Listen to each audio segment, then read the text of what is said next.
Xbox Game Pass and PlayStation Plus subscription costs have gone up. But are they still worth paying for? Let's talk about it. Tam, why are we talking about PS Plus and Game Pass? Because gamers are poor. I'm specifically poor. Yeah, we live in San Francisco. I live in San Francisco. So that's why we wear the same clothes, apparently, yeah. Also because prices for these subscription services have gone up and are steadily increasing, while, at least from my perspective, the value proposition becomes less and less clear these days. I wanted to give a shout out to Ethan over at Kotaku. He put up an article earlier this week where it's like, it's time to think about canceling all your subscriptions. And while I'm not necessarily there just yet, I noticed that I have definitely been way more aware of all the subscriptions that I pay for, especially because this year alone, they've all gone up in price. Yeah. I think for me, I've reached a stage where I realized that I have a lot of subscriptions that I definitely don't use. Or more importantly for this discussion, I use one facet of them and I'm annoyed that I have to pay so much for a limited selection that I really want. Regardless of the thing that you actually want, you have to get a specific tier of subscription. And there is also the rub that PlayStation does offer a yearly discounted version, but then Xbox Game Pass does not. You always have to pay monthly for it. So in September, the price of PlayStation went up globally. So now the 12-month subscription that you're talking about, it's gone up like $40-ish for a lot of these, something like that. The essential plan's gone from 60 to 80, which is not 40. But so that's like your bare bones online multiplayer. Yeah. And the thing about it is, like, I have premium because I had a yearly PS Plus sub and I just upgraded it to premium for a year. I don't use any of it. No.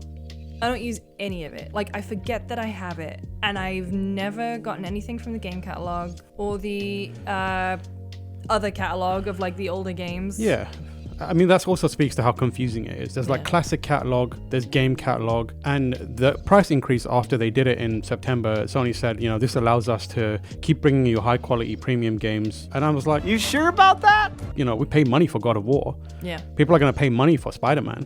People paid money for Last of Us Part 2. Yeah. So which of these games? If you mean the older games that came out before, like I respect that there are people out there who go out and play old games over and over again, but most of those games that I'd be interested in, I've probably already played.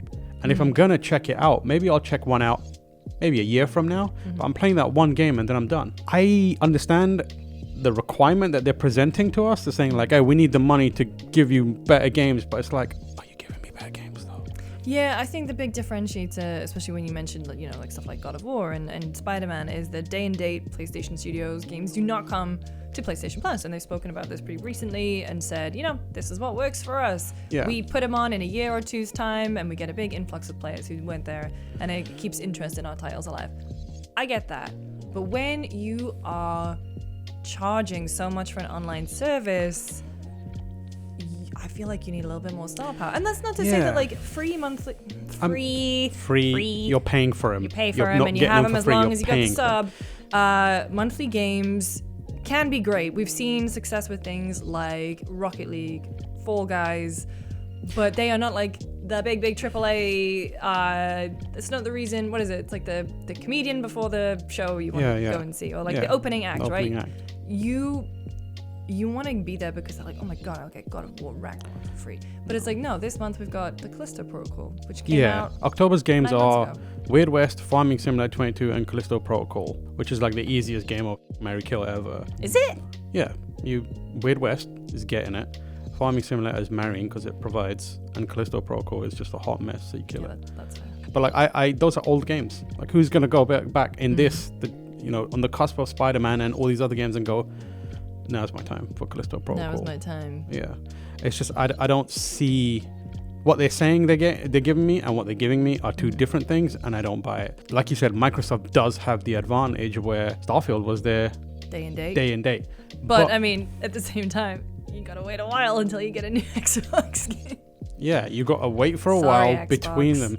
Yeah, I mean, like maybe in the future it'll really pop off, but at the same time, it suffers from the same issues that PlayStation Plus does, where there's a library of games that I won't play on a week-by-week basis. I didn't bloody realize until we started talking about this. So everyone always says, and we've been guilty of saying it, we say it all the time. Best deal in gaming. Best deal in gaming is Game Pass. If you're paying for a specific one. If you're paying for Ultimate. I thought that Ultimate was just the thing that got you cloud and PC games and like EA Play or whatever. I didn't realize that the regular Game Pass library is like 30-something games. Yeah, and they're decent and that's games. the core games. Like Vampire Survivors is on there. That's the only game you need to play. Yeah. But like the actual Game Pass Ultimate library is like 400 games.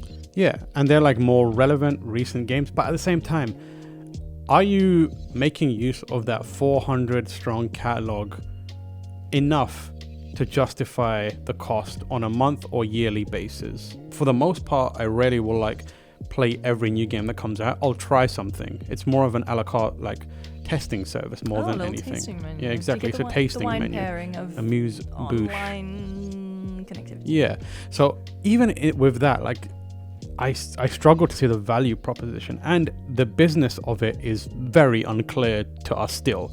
Like there was that kind of article that came out where Microsoft was like, or was it Microsoft, or was it a analyst on Microsoft's behalf, how much money they're willing to spend? So like GTA was like 15 million a month, and it was 300 million for Jedi Survivor day and date. Yeah, and it's like, and like other games that were like not as high profile, they're like, this is shit, like, we're not going to pay anything for this. Yeah, I mean that's the thing, the conversation with money and like being taken out of dev pockets, like it feels like that always falls on Microsoft because of Game Pass. Yeah, genuinely wonder what the deals are like for PlayStation. On PlayStation 100%, like I don't know if ever the question always was like, how much money did Psyonix get for Rocket League, because that was the first breakout success with PlayStation Plus, right? Like or a game that came to PlayStation Plus and became a success because it was on PlayStation Plus. But as far as I know, like at the time, at the very least, they were very cagey about talking about that stuff. And to this day, there's not a lot of transparency in that stuff,